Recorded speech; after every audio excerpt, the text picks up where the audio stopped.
चो हथ मथे खणी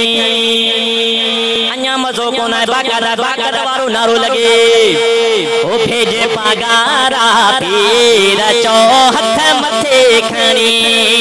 भेजे पगारा पीर चो हथ मथे खणी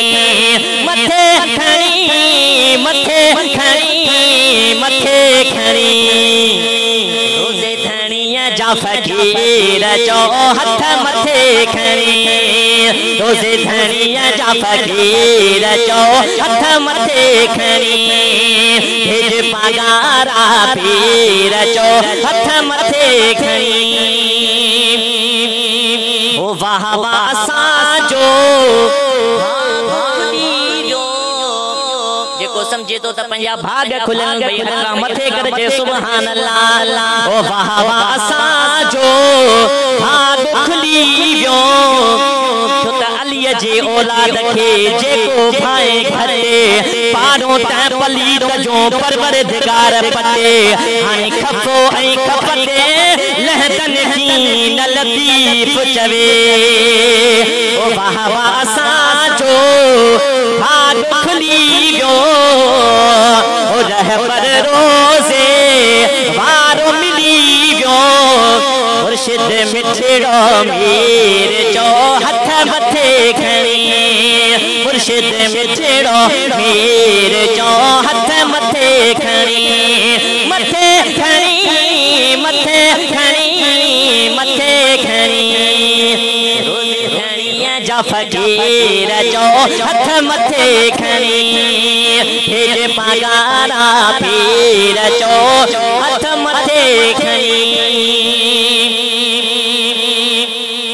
ओ बाज सां बेड़ो छॾींदो तारे छो त आल नबी औलाद अले मुंहिंजो पुनल पीर पगारो आशान भरियो शहज़ोर फिरी मिठा कामिल किंगरिया वारो मदद कंदो हर माण्हू असां हे सैयद सखी सुहारो हुंदो हितड़े नूर निज़ारो कोई मीर लगिलाल मने न मने ओ बाज सां बेड़ो छॾी तो तारे मुश्किल में तू पुकारे छा ओ पहुंच पगारा पीर चो हथ मथे खणी पहुंच पगारा पीर चो हथ मथे खणी भेज पगारा पीर चो हथ मथे खणी ओ अब्दुल हलीम ही ठाहियो ओ कीरे अजब गुल आहे ॿुधायो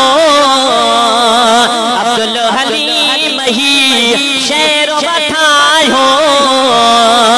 ओ कीरे अजब गुल आहे ॿुधायो तंहिंजे दर्जे असीर चो हथ मथे खणी भेज पगारा पीर चो हथ मथे खणी मथे खणी मथे खणी मथे खणी ओ रोज़े धणीअ जा फ़कीर चो हथ मथे खणी भेज पगारा पीर चो हथ मथे खणी ओ भेज पगारा